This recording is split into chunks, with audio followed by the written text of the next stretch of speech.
About 4 months ago, I played in the Thanksgiving Open with fellow streamer Blood Queen. It has come to my attention that I forgot to analyze the final game, which was the only good one, the most interesting one. When I finished this game, I went downstairs. Several GMs were analyzing my game, and I had to hear about it immediately after all the things I did wrong. It was the last game, it was the longest game, most exhausting game I've ever played, and it's time to analyze it, finally. This is a good game, but a lot of the really cool shit happens at the end, but I need the viewer retention to be up enough at the beginning that they'll stay 30 minutes from now where the real cool endgame stuff happens. So this was the last round. I had the black pieces and I was finally playing a titled player. I played down most of my games and I was excited to play someone good, but paired against an NM. I was playing for money and I kind of needed to win to get money, but you know, you can't always force these issues. So my opponent opens up with e4.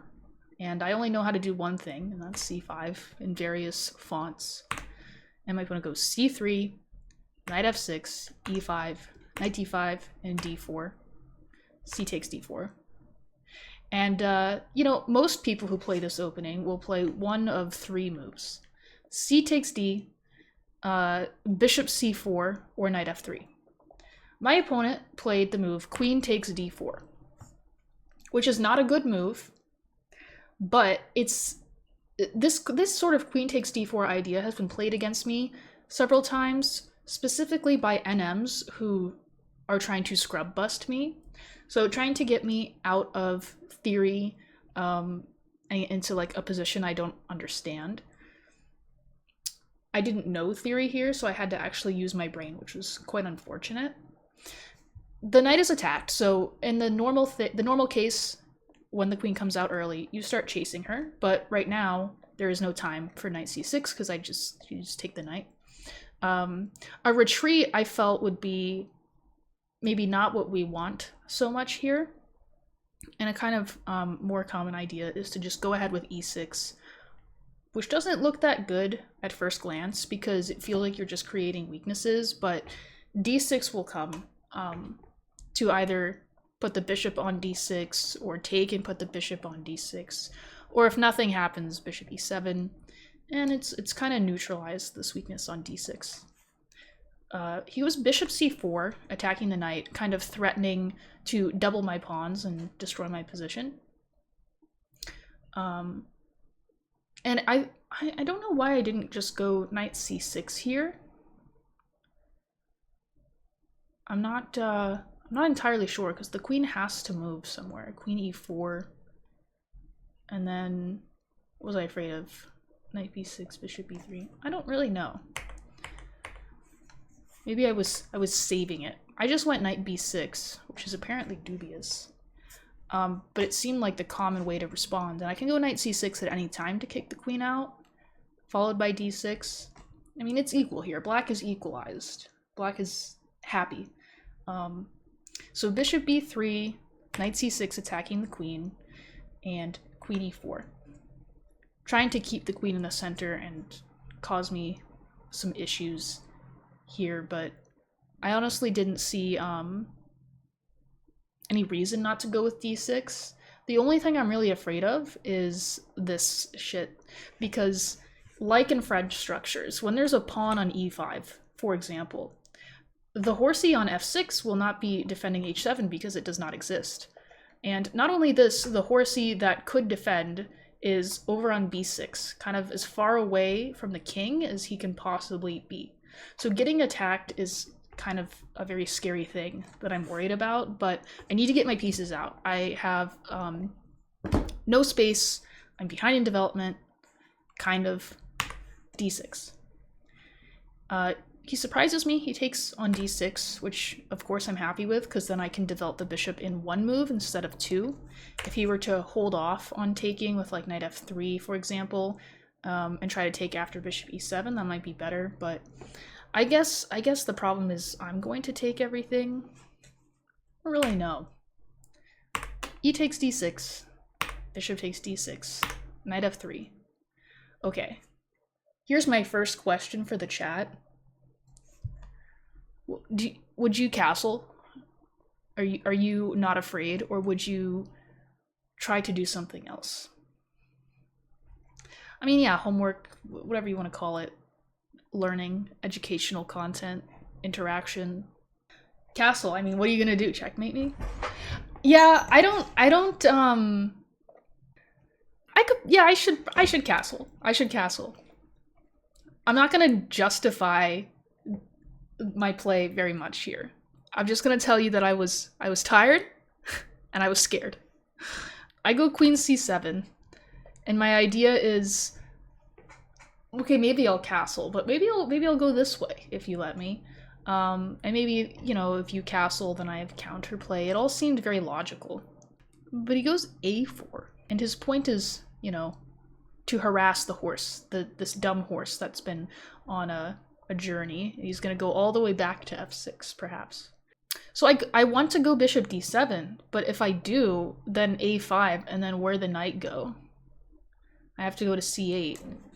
And my whole thing is I'm terrified if I don't develop my pieces, I'm just going to get checkmated in the center. Yeah, I mean, like, all sorts of combinations of moves are scaring me. I'm a scaredy cat. And so based on everything I've said and that I'm scared to castle, it makes sense that, okay, you're spending a turn moving a pawn, not developing, not castling.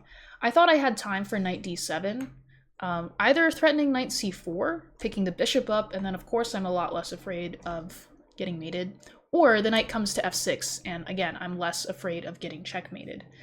So actually, apparently, you know, I've played very well up until here. It's completely equal. Knight d7 was the best move. Opponent goes bishop c2. I go knight f6, finally getting that tempo that I deserve against the queen that came out early. Even though it took me 1, 2, 3, 4, 5 moves to get my one tempo on the queen, I did still get it. So congrats to me. Queen e2. All right. For whatever reason, I'm still afraid of castling. Like, the bishop can still come to g5 and get the knight out of there. You know? I'm scared. So I'm trying to keep my options open. I go bishop d7, and okay, maybe I go queenside, maybe I go kingside. Nobody really knows. The problem with this move is that after knight a3, I'm kind of in an awkward position of how to keep the knight out of my face here. Because if I go a6, then b6 is weak forever. Bishop comes to e3, and then I won't have a safe place on the queen side or the king side. But I also couldn't find anything better than a6. It's kind of forced in this position. Losing the dark squared bishop would be just an atrocious thing for me to experience. So I go a6, knight comes to c4, and I could go back to e7, but in my head I'm a little embarrassed having to play this a6 move. It's not a move you ever want to play. So I'm looking for ways to justify it, and I'm also looking for ways to lessen the blow or whatever. So I go bishop c5, which I thought was creative in a way, because it's sort of preventing bishop e3, or at least preparing for it. And also it's like, oh, a6 makes sense now, because I was just creating a hidey hole for the bishop. It was all on purpose. I just was not playing well. Okay, bishop to g5. All right, everyone close your eyes for a second, because I don't want any spoilers to happen for the rest of the game, because it's cool. So I have to change my settings. All right, open your eyes. What would you do in this position? Take your time, because it's not a good position at all. In fact, in most cases, in most lines, almost every move is the same. You're going to be -1, and you're going to get squeezed. The NM is going to squeeze you. I'll give $100 to anyone who finds my idea, or my move, and also the entire idea behind it, the reasoning behind it. I'll give you $100. So everyone's saying castle long. The thing with castling long is there's already, like, pawns going on, dark squares going on. Bishop takes f2. I wouldn't say this move is working quite yet. Bishop e7, yeah, this is like a move, but it's like, why didn't I just play bishop e7 immediately? This is the saddest move on the board. I don't want to do that. It's so depressing. Bishop e7 is like... Maybe he just castles queenside now. And still, my king's not even safe on the king side. And the dark squares on the queen side look real bad. Knight h5. I don't think anyone's gonna guess my move. I'm so proud of this move. I'm so proud of it and the reasoning behind it. I don't care what the computer says. It's one of those. King e7. King e7's maybe a little too crazy, but you're on the right track. I did not play knight g8. Knight g8 looks suicidal, undeveloping. It has to be a really bad move. It's actually surprisingly not, and no one has said it. Here's my thinking.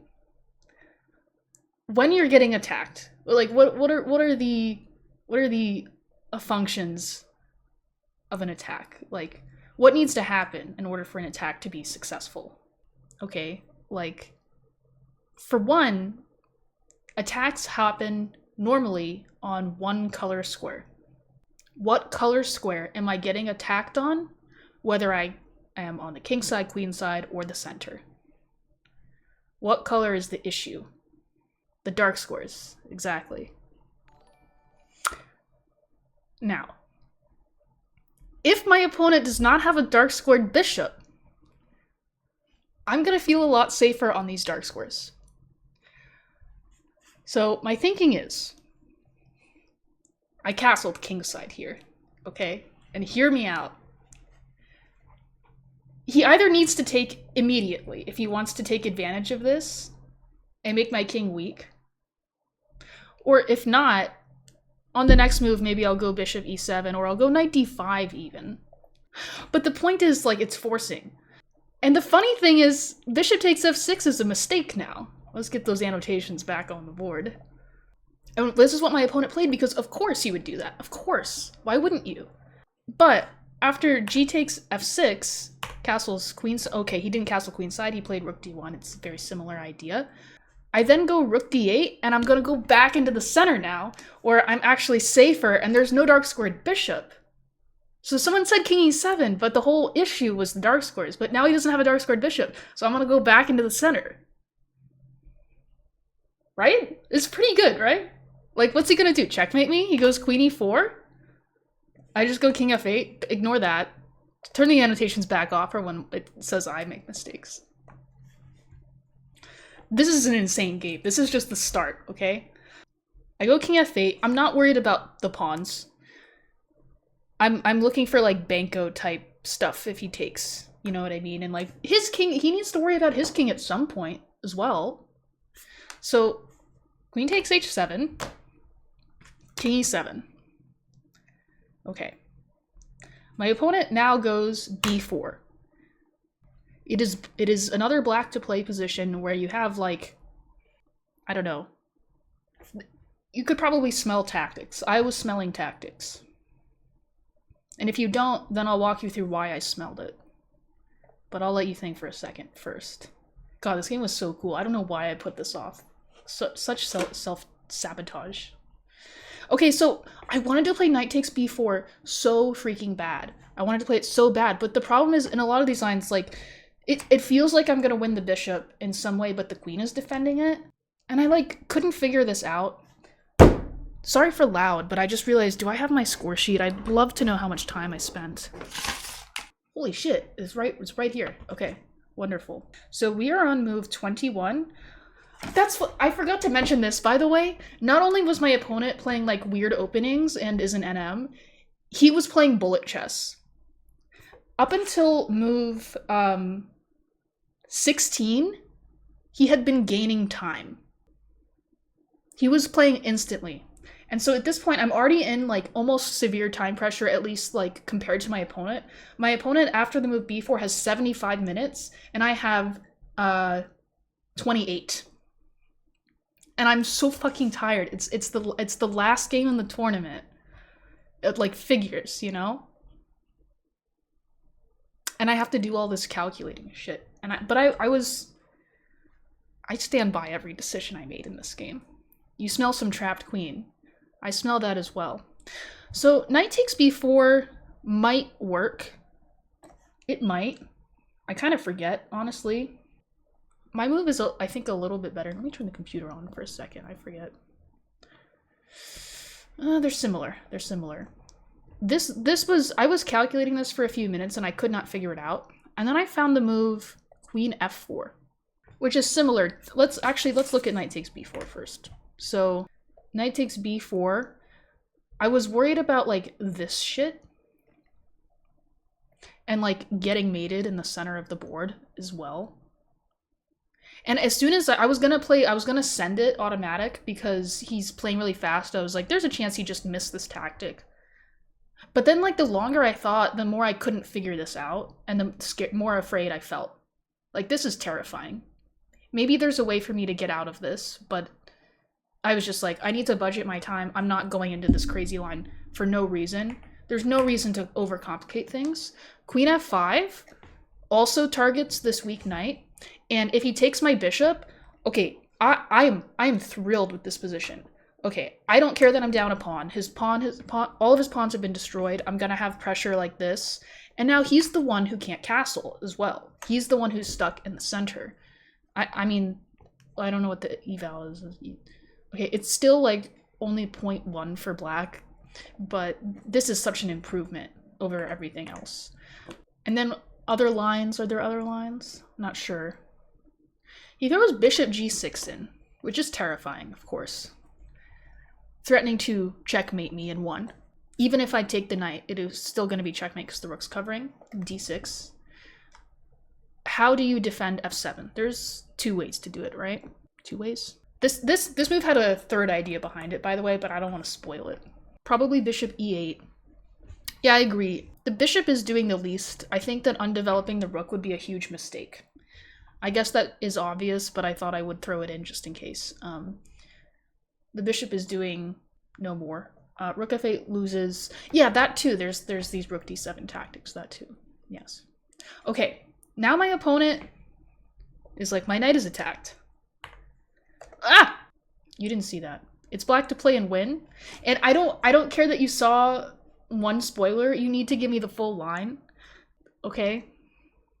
Because that one move, I mean, even if you know the first move, you're not going to find all of the winning ideas. 95, okay, 95. But why? Why is that such a good move? I guarantee you it's not obvious. My bishop is still hanging. However, I've noticed some things about the position. What else was the purpose of this move, you may ask? Well, this knight is pinned, because if the knight goes away, this is checkmate. Meaning I have more moves available to me than I normally would. What are some other loose things on the board? Okay, the g6 bishop is a little bit loose. I mean, I wouldn't say it has an equal number of attackers and defenders, but it kind of does.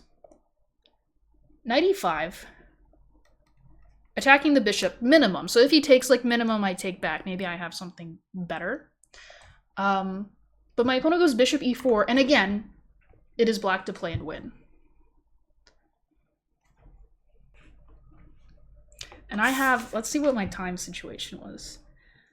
I spent 2 minutes to play knight e5 and had 23 minutes, and then I spent 3 minutes here and I played the winning move. Bishop takes a4. That might also win. That does look good. So you have to find 4 different like tactical themes going on in this position and then put them together in the right way. Sack the rook. Okay. Enough. All right, so someone has said bishop takes f2 because when you're looking at tactics, the first thing you say is checks, captures. This is a check and a capture. Okay. Bishop takes f2. King takes f2. And then I saw I could play knight g4 in this position. And he must go to a light square. Because if he goes here, or here, or here, well, not a light square, he just has to go to f1. Then queen e3 check, followed by queen f2 mate. Like, that's a forced mate. Unless he goes king f1. So this is a forcing line. We need to keep looking at this all the way through to the end. Takes, knight g4, king f1. Now what? If I go queen e3, then there's queen h4, and I'm kind of running out of juice here. You saw all this in 3 minutes. Well, obviously I was kind of smelling things, and the reason I put my pieces in the way that I did is because I was just like vaguely aware of things, but you know, I did all my calculation in 3 minutes with only one error that Benjamin Bach was kind enough to point out as soon as I left the room and finished my game. Bishop b5. What's your idea behind bishop b5? It's a check. So you're saying instead of queen e3, I'm assuming? Yeah. The queen is in danger of being trapped as well. If the bishop did not exist, rook h8, queen g7, followed by the other rook to g8, traps the queen. So this is your second tactical idea you need to see. So you have the mating net as one idea. You have the queen being trappable as another idea. Here's the question. Do you play bishop b5 check in that position, or do you just play bishop takes a4 attacking the rook? This is where the decision gets difficult when only spending 3 minutes. And of course I made the wrong decision. I mean, as one always does. But give me a goddamn break, I found everything else. b5 looks like more fun. Chess is not fun. Bishop takes f2 check. King takes f2. I played bishop takes f2 20 minutes. Knight g4 20 minutes. And then in this position I only spent a minute, and I should have spent longer. I played bishop b4 here. Or bishop b5 is what I meant to say. Maybe I said b4 every time, but I don't know. Bishop b5.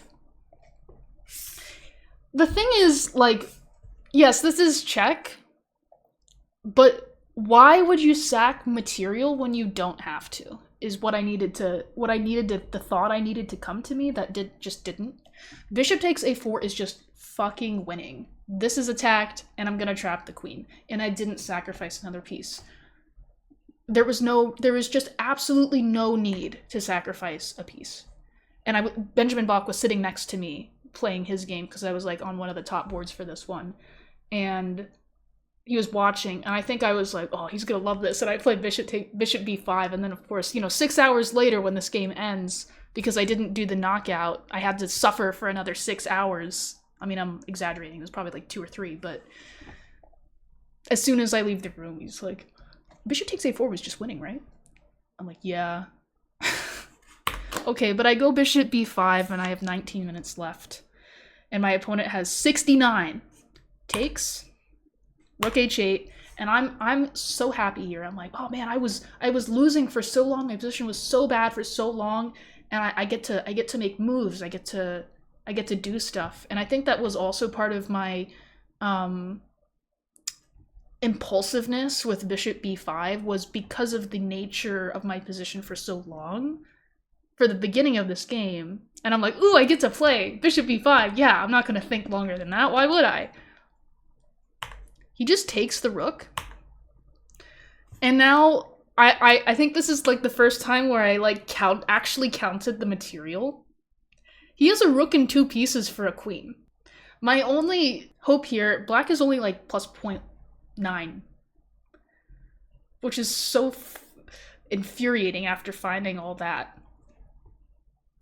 But my hope is that this rook, if it never gets out, then it won't be as big of a material difference. But again, because I've spent so much time on the first half of the game and he has spent none, I'm still the one under all of the pressure here. So my opponent goes rook e1, because there was forks and what have you. And I go rook d8, threatening rook takes d2, because this is pinned. And this is still looking really good, because if he goes rook e2, I can still take, because the bishop will be hanging. Unfortunately, you know, he's good, so he sees this, and he throws g3 in first, which is super hard to deal with. Where would you put your queen? And I can already feel him start to get out, and then it's like, it's gonna be like flipped again. where he was the one who was suffering, and now he's gonna get out and he's gonna kill me. Because I didn't finish the job, and now he's gonna come back from the dead. Queen c7, h6, targeting c3. I don't even know what the best move is. I mean, those are like basically your only options. I picked the wrong one, as I always do. You know how I am. You know how I be. Queen h6 to get right back in there. This was my thinking as well. I also just felt... I don't know. I just felt it was right. I don't know. I can't really explain it because, again, this was 4 months ago. My bad. I spent no time on... I just kind of intuitively played this move. Down to 17 minutes. Opponent goes rook e2. And I feel like this is a good point to take on b5. Oh yeah, I forgot to say, queen c7 was the best move. Because as you'll see, the queen is actually, like, doing jack shit on h6. It's just not doing anything, and it's going to be hard to ever get back in the game, ever. And so I take on b5. It's kind of time to do that. He goes knight d4. And I do remember this position specifically. I started to, like, really understand. Like, it started to settle in just how badly I messed up when I didn't play bishop takes a4, because I was like, I don't think I'm even equal anymore. I think I'm just worse now.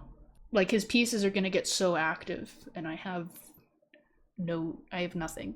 But I have to keep playing. I will say that is one thing that I did well in this game, is I didn't do the thing I would have done previously, you know, years ago, where I would just kind of be like, oh, I deserve to lose now, so it makes sense that I'll lose, and then you kind of just, like, stop fighting, or, like, tank the time down, feeling bad about yourself, and then lose in time pressure. Instead, I just kept going. You just have to keep going. You have to keep finding moves. I'm worried that someday I'm gonna hang my queen to this. I'm scared.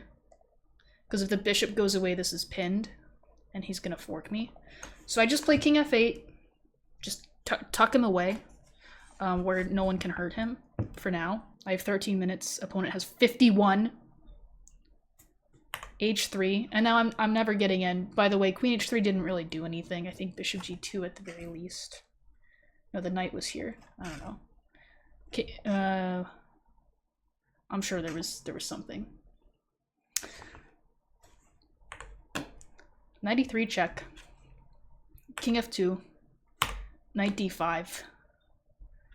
Takes. No, this position was the one where I was like, oh, I'm lost. I'm lost.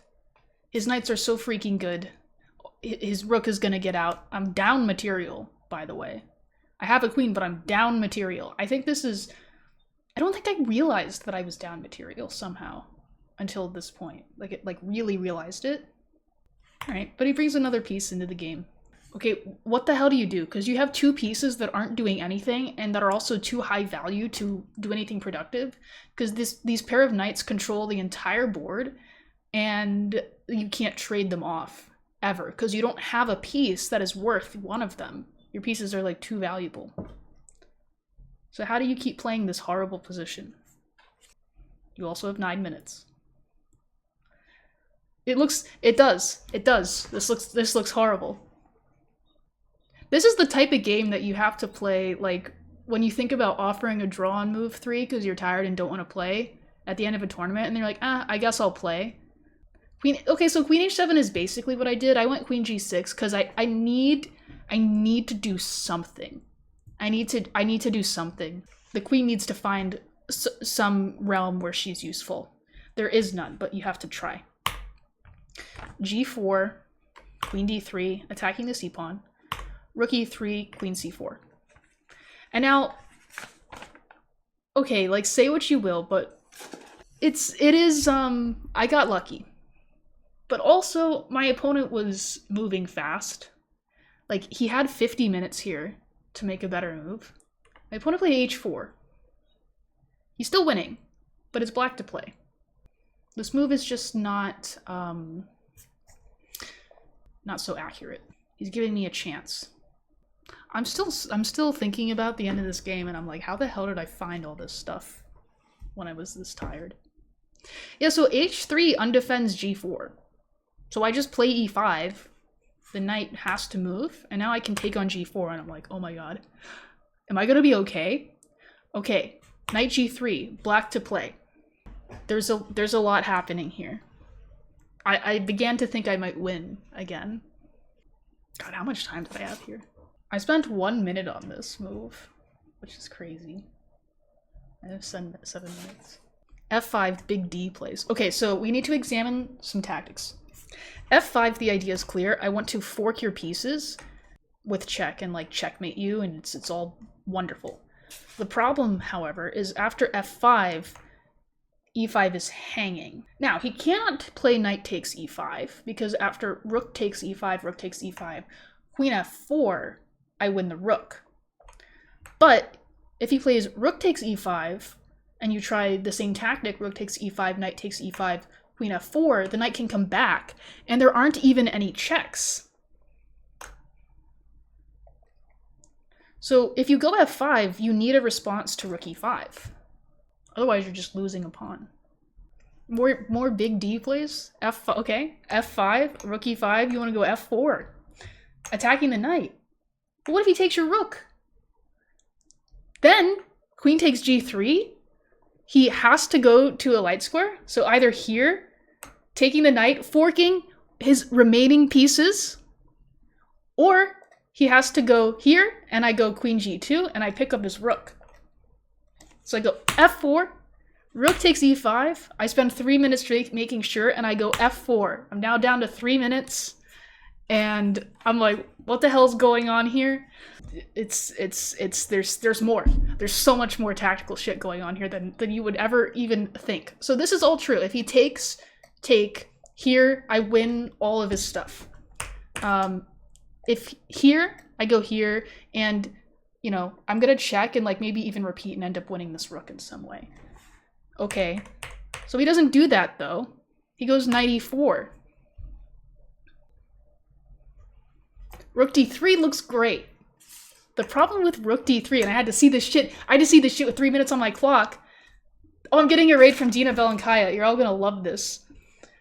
I have 3 minutes on my clock. I would love to play rook d3, but if I play rook d3, he has rook e8.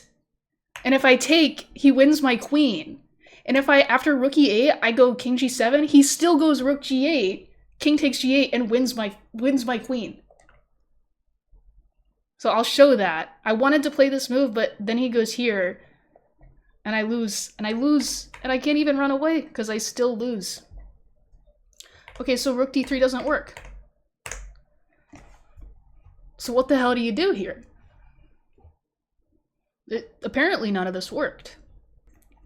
Yes, rook e5, knight takes f5, or sorry, rook e5, knight takes e5, queen f5, forking the knights. Something tells you it's gonna be messy. Well, let's see. Takes. I go queen f5, and I'm like, oh my god, am I gonna win? Am I gonna win? My opponent plays the move knight f6. I'll let that sink in. I stopped writing how much time I have at this point because I'm under a minute. This is not what you want to see when you have a minute and your opponent has 45 minutes. Both knights are tactically defended. If queen takes, knight e7. If I take this knight, knight e7. So the knights are... I've never seen a pair of knights to be so strong. I see why the GMs were analyzing this, yes. It's black to play. Again, you have, you know, like a minute. You need to not lose. All of white's pieces are practically immortal, and, you know, one idea is to just promote the pawn. King e7. There was some issue with this. I don't know. Maybe you can do that. Well, okay, maybe I just go knight e to g4, keep the boys tight, keep the boys defended, and then again push the pawn. King g7, same idea, I think. I think I'll still fortress up and push the pawn. You know, maybe you can hang on somehow. The rest of this game was played on increment. For me. I have no idea how much time he had, because I didn't have time to even write it down. So, The knights, I can't take the knights. But, you know, something that is sort of loose is the rook. There are going to be tactics involved where after queen c2 check, he's limited with which squares he can choose because of forks. So king f3 is the only move that doesn't lose on the spot. I mean, could he go queen f4 or king f1? Then he's just stuck. I mean, that just, I guess intuitively, I don't feel needs an explanation. And when I said the only move, he has two legal moves. Queen takes c3 check. King takes f4. Okay, in this position, how do you continue giving the checks? You had 25 seconds. There is only one move that remains equal. So take your time. If you play queen d4, I go knight e4, and the knight then defends the king, and there are no more checks. You're done. No more checks. The knights are so freaking good. They control so much of the board, and they just protect the king in the center. Take your time. We don't have time. Well, I didn't have time. You have time. Queen d2 is an interesting one, because it doesn't allow him to like run in this way. It's the only move that doesn't do that, so it makes a lot of sense. Another nice thing about this move is he can't go king g4 because of the fork that we talked about. He also cannot play king e4 for the same reason. So what does that leave? Well, it just leaves this. Let me get a different color. This and this. Now, the nice thing about king f5 is then I go queen f2 check, and we're in the same situation, but he's forced to go to one of these squares and lose. So again, I was like, oh, am I gonna win? Because he's still playing real fast. So king g3 is forced. But if that's true, all I have to do is keep kind of repeating this sort of pattern and I'll get a draw. So I go queen c3 check, king g4, queen d4 check. And the other thing that he has to worry about is he can't use any squares that would allow me to take a knight with check, because if I take a knight with check, he will not have time to then fork my king and queen. So he could easily make a mistake. King f3, queen c3. I'm staying on this diagonal. I'm keeping access to d2. Okay, he's trying something. He goes king e4. I go queen c2 because I want to keep access to these two things. I'm also making like, you know, he can't go here for the same fork. But he goes king d4. And again, I'm like, is he losing though?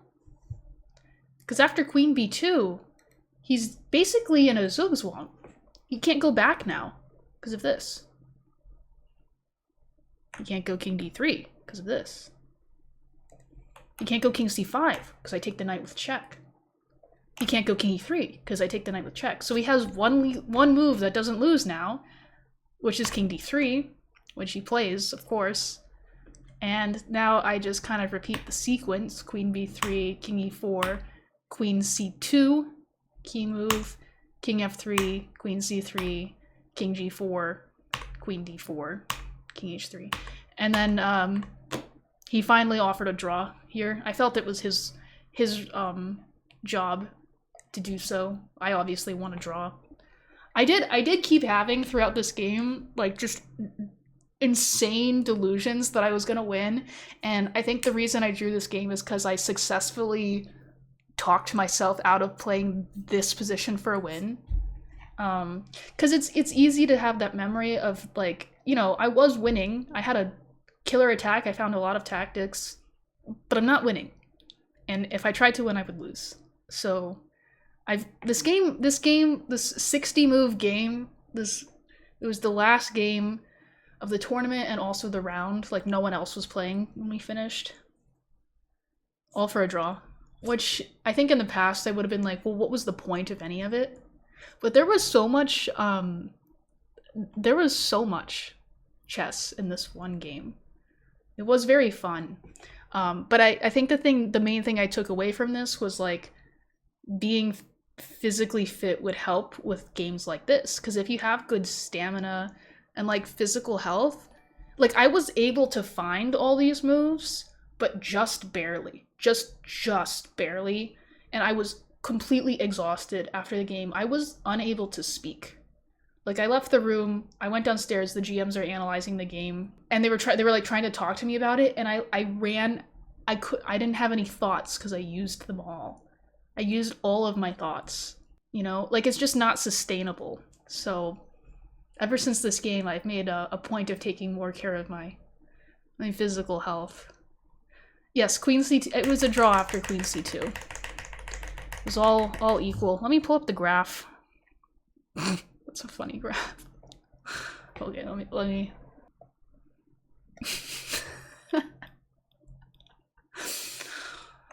I never said we were good, okay? It is what it is. I made more inaccuracies, he made more mistakes. But it's true, right? Like, this was a crazy game. Just because I technically can play at this level, if it means that, like, my brain is fully out of commission for, like, a week afterwards, I'm serious, like, I literally forgot to analyze this game because I just didn't want to think about it for months. Like, I don't think I could consistently play at this level. That's what I need to fix. If I can consistently play at this level, then I'll be an NM. But the fact that it fatigues me so much means that, you know, for a full tournament, I'm not capable of playing like this, if that makes sense. Reviewing this right before the next tournament.